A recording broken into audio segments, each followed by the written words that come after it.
आज पाठवलेला आहे. ठाकरे सरकारनं मग त्यांना वाचवण्याचा प्रयत्न केला, भुजबळांना? सगळेच सरकार सगळ्यांनाच वाचवण्याचा प्रयत्न करतात.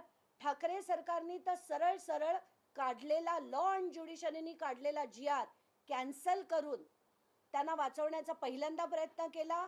मग फडणवीसांनी काम न करून त्यांना दुसऱ्यांदा वाचवण्याचा प्रयत्न केला. लॉ अँड ज्युडिशरी तेव्हाही फडणवीसांकडे होती 2023 मध्ये. तेव्हा सुद्धा आता त्याच्यानंतर त्यांनी GR काढून सुद्धा कारवाई केली नाही. पण कारण त्यांच्याच पक्षाचे खासदार संजय राऊत असं म्हणत आहेत, भुजबळांना जर निर्दोष ठरवलेलं असलं तर भाजपनं त्यांची माफी मागितली पाहिजे. तर मला असं वाटतं की संजय राऊतांना तुम्ही हा GR नेऊन दाखवा. उद्धव ठाकरेंच्या काळातला हा GR आहे, ज्याच्यात अँटी करप्शन ब्युरोनी हायकोर्टात जाऊ नये. तो GR पहिला जो होता तो कॅन्सल करण्याचे आदेश हे उद्धव ठाकरेंच्या काळात झाले. तर आता मला कोणाला काय म्हणावं, म्हणून आमच्यासारखी जी सगळ्यांविरुद्ध लढणारी व्यक्ती असते ती हेच म्हणते की हे जे सगळं झालंय ते चुकीचं झालंय. बरं, काल बऱ्याच माध्यमांनी अनेक व्हिडिओ चालवले.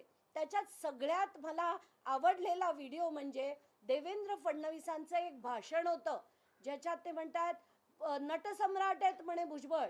ते कसं ठ्याव ठ्याव ठ्याव करून बोलायचे, आता त्यांना जेलमध्ये जायला लागेल वगैरे वगैरे वगैरे. तर देवेंद्र फडणवीसांचं, अमित शहांचं, नरेंद्र मोदींचं खूप खूप अभिनंदन की त्यांनी सगळे स्कॅम्स जे होते, मग तो सिंचन घोटाळा असो, आदर्श घोटाळा असो, महाराष्ट्र सदन घोटाळा असो, ज्याच्या विरुद्ध खरं तर देवेंद्र फडणवीसांनी ओपन इन्क्वायरी लावली होती, हे सगळे स्कॅम्स देवेंद्र फडणवीसांनी स्वतः संपुष्टात आणले. आणि ज्याच्यासाठी मी आणि महाराष्ट्रातली सगळी चांगली माणसं यांना कधीही माफ करणार नाही, कधीही माफ करणार नाही. तुम्ही म्हणताय, तुम्ही आता न्यायालयीन सगळी ही बाजू, एका बाजूची एक बाजू पूर्ण सांगितली. समजा हे प्रकरण अँटी करप्शन घेतलंच नाही, लावूनच घेतलं नाही, तर मग टांगती तलवार कशी म्हणायची? नाही, माझं तर पिटिशन ऑलरेडी कोर्टात आहे. हो.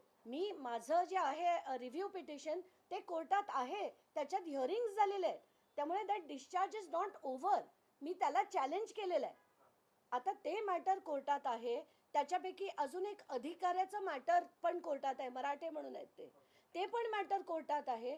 त्या व्यतिरिक्त कालिना सेंट्रल लायब्ररीचं मॅटर संपलंच नाही आहे, मुळात त्याची ट्रायल चालू आहे.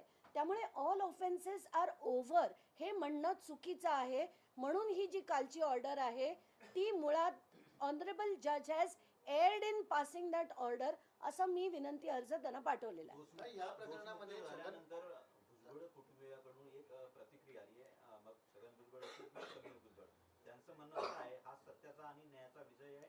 आम्ही संपूर्ण काळ न्याय प्रक्रियेवर विश्वास ठेवला आणि तोच आमचा आधार ठरला. नाही, मला भुजबळ कुटुंबाला एक प्रश्न विचारायचा आहे.